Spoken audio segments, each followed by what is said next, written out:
No, because it never existed. Who's that idiot? Of course the leaker exists. Okay. So first, apologies. Yes, this is why you shouldn't talk in absolutes. Actually, the leaker didn't exist, but it did exist, and I understand why there's confusion about this, and I should have been more accepting of that. So let's talk about that for a minute and why I got it wrong. So first, I got it wrong because it was 14 years ago, and it was a blip. We make games quickly. I make games quickly. We made Left 4 Dead 2 in a year. During that time, we moved quickly. Things that got on the board, things that got put in the meetings, things that got made concept art, like the Charger, like you've seen great concept art by Pete Koning, or the Spitter or the Jockey. It's all stuff that you've seen because it went through the process. But occasionally people just try things really quickly. And really quickly, they just die. So they're never really existing, right? Because they never get to that process of it.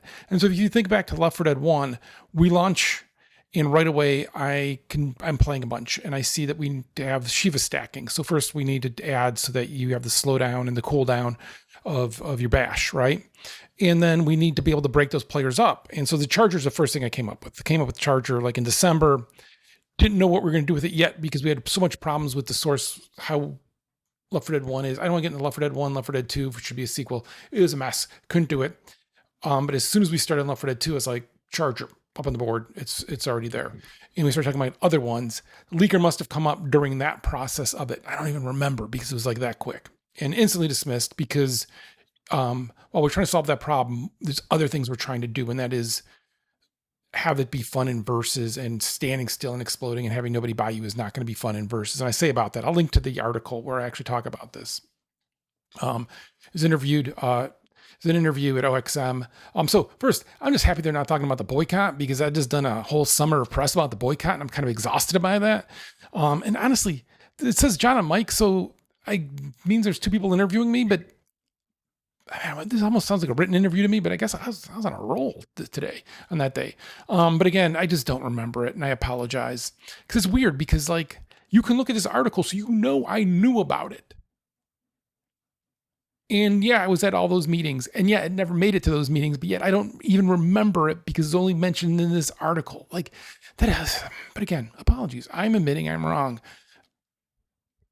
Technically. I'm not trying to hedge my bets there. But so they ask about the leaker, and I describe it, and actually the description here is exactly what ends up going into the wiki about it, right? And so that's fair, because that comes from me. But we did bring it over to the Spitter. But that's how kind of development works, when it works really quickly, right? Because remember, we made Left 4 Dead 2 in a year. And with that, we were just working so fast, so quickly. Like I said, we started with the Charger, and that went in right away. And that went in with just using a hunter in a yellow shirt. And then the concept art came out with Pete Koning. And I remember when they were doing like the Spitter actually had a tramp stamp for a little bit that was my name, which meant that was my wife. I was like, what do you say about her? But actually, Gabe tapped me. I was like, yeah. And I'm like, yeah, I know. We should remove that because it's not cool to call people out. Everybody's equal. Because they are. Like, everybody contributed. Everybody on that team was amazing. And I see people talking about like the some of why it could have come up or whatever, and with like the mutations and stuff. And I tell you what, Kerry Davis, I think, did all of the mutations himself. Super talented. When we talked through them and everything, but like, he implemented all of that stuff. He was the only coder working on it at the time. So yeah, and Andrea made all the cool little. The mutations are worth it just for the cool little art that came with it, if you ask me. But yeah. So, like, again, I intimately know all this stuff, and yet I'm still wrong because I could not remember this because it wasn't important to me. And I apologize for that again. It's crazy that there's an interview of it, and I'll link to it. But, the other thing with that is the Jockey comes out of that kind of same flow. And because we wanted, people are staying too close together, so we need to break them up. And the Hunter just pins you down and means easily recoverable, and you can knock them off.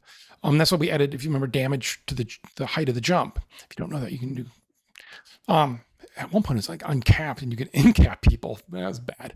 Okay. But so we took that, right? We took that, and then the Jockey was to grab you and to move you off, but it never really was all that effective. It's okay if you're one-on-one. And if you play advanced versus, you kind of get that where, you can't see it and then it's effective, right? But that's actually took that idea and brought it forward into the Anacrusis with the spawner, because the spawner instead of actively grabbing you and pulling you off, just annoys you so much that you want to go hunt that thing down and kill it, and it purposely hides from you to do it.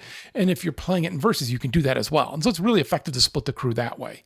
And that's kind of the impetus for that. Like I said, like these are all deliberately designed and all thought about a lot. And Leaker is just a bad idea. We dismissed it out of hand when it came up. Still existed, but I did talk about it. And so it's fair for somebody to bring it up and talk about it. But you're never going to find like a model of it or the existence of it in that kind of form. But again, I apologize. I was wrong on that. You know, man, that 14 years ago. Like, geez, getting old. Yeah. That said, I'm also just not nostalgic, and you could probably quote me lines from Ellis, or heck, I heard a line the other day in the Anacrusis from Lance that I'd forgotten I had written. That's how my mind works. It just goes on to the next thing. It's of the moment, does the thing, and then I go on. That's how we did a game in a year at Valve. How I did the Anacrusis in 2 years during a pandemic with a brand new team, right? Like I'm focused on the next thing of we messed up, move on, learn from that, move on, right? And especially design-wise, always be learning, always be moving on. The thing we learned, like with the Anacrusis, is I say here to a line Lance never heard or remember writing, was because there's so many lines like that the entire story and the backstory and all the creatures and everything kind of gets explained that way.